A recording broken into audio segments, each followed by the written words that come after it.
So for the customer segment, we have choose the restaurants, the supermarket, the frozen shop, and the last one is the agent system. So the reasons why we choose this customer segment is because we can depend on their market reputation. For example, there will be hundreds of people who will walk in through this market every day. So it will be a great opportunity by us to promote our product as well, since they are already a regular customer. Surely it will increase our sale. And for the agent system, it will help us in finding more customer in every places, which automatically will enhance our market circle. So for the volume propositions, there will be three things on what we will focus on in order to enhance our market brands. The first one is about less bond and more made. Well, in one packaging, we will make sure there will be less bond and more made in order to make sure the customer are satisfied in buying our product. And the second one is the hygiene control. Well, the cleanliness during the meat packaging processing or slaughtering, we will make sure the cleanliness are taken care. And we also got a halal license to make sure everyone can buy our product. And the third one is about the variety of packagings, where we got 1 kilogram, 700 gram, and 300 gram of products. Well, it will enable the customer to choose either they want a small package or a large one to buy it. For the distribution channel, there will be two ways for us in finding market. The first one is about the direct marketing. Well, there will be a distribution of flyer in the nearest supermarket. And the second one is about the indirect marketing. Well, we will find a market through the online application such as TikTok, Facebook, and Instagram. I will go on to the next section, which is about building solid relationship with customers. To do this, we need to run promotion like contest and give special deals. Giving beef at half price is one illustration. In addition, we run a deal where anyone buying one get one free. This is so that our customer would continue doing business with us when we run promotion like that.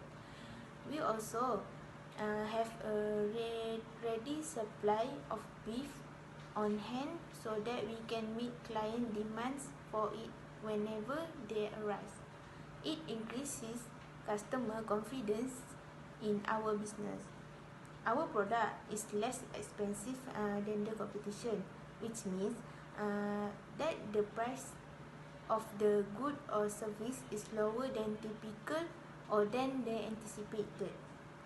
Last but not least, preserving trust with our clients will guarantee that the meat we sell does not smell and is always fresh to please clients who frequently purchase from us. For revenue stream, for example, we offer our meat directly to customers, which implies direct interaction between a seller and a customer without the involvement of any third parties.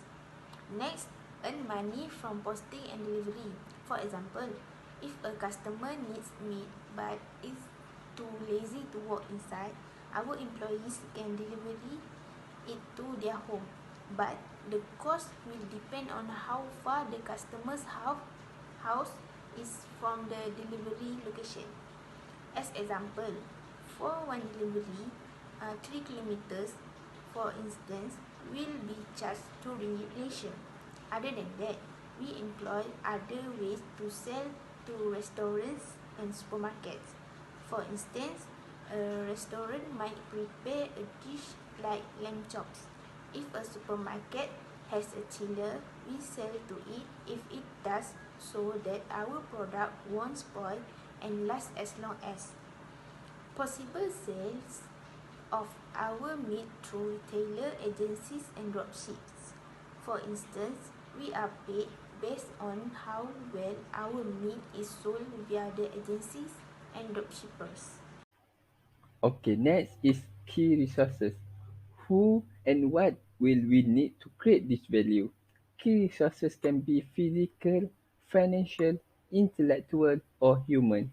key resources can be owned or leased by the company or acquired from the key partner. First of the key resources is manufacturing. Manufacturing is important for goat meat production because it needs worker and advanced technology.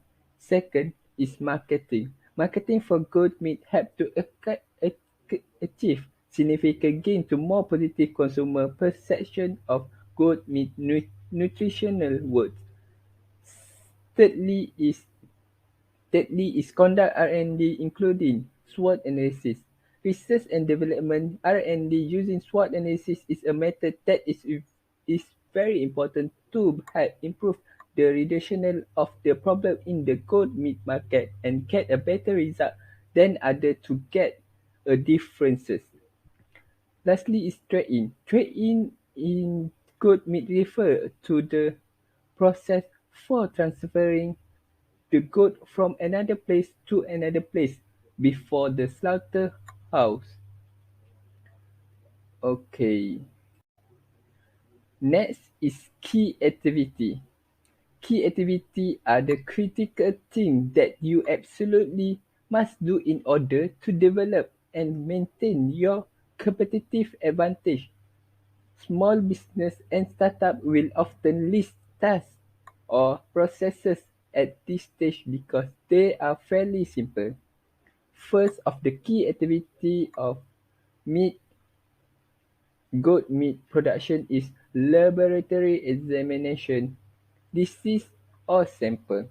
Laboratory testing is an important process which relies on scientific analysis to identify problem with goat meat products.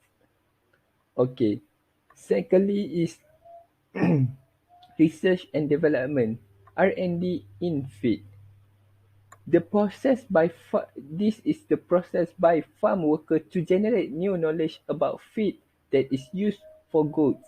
It is to get the best goat meat quality to market for consumer. Lastly is veterinary service. Veterinary service is a kind of medical specialty for the prevention, control, diagnosis, and cure of disease affecting the health of goods. Next, for key partner. So for the first is the Department of Veterinary Service or DVS. DVS work to apply for forage such as brand, laboratory service for R&D activities to produce quality meat and disease control as well as health service from veterinarian. Next, the Ministry of Agriculture and Food Industry to participate in the Young Agropreneur program to obtain the Young Agropreneur Grant GM, financial and technical advisory service and course. In addition, the Ministry of Health Malaysia MOHD to obtain MSTI certification. This is because if the product get MSTI recognition, so the product has already passed to be brought internationally. Finally, the Islamic Religious Department to obtain halal certification to ensure that processed food is clean and should not be questioned, for example, in the aspect of slaughter, such as slaughter site. Next, for the last term in BMC, which is cost structure. So, we divide into two, which are fixed costs and variable costs. For fixed costs, such as advertising costs, facility costs, salary payment, and transportation costs. While for variable, such as feed costs and utilities costs, this is electric and water bill. However, fixed costs can be divided into the explicit costs and implicit costs. So, for example, the owner's salary can be implicit cost if the profit margin is low, in addition to the interest on the capital owned. So, that's all from me. Thank you.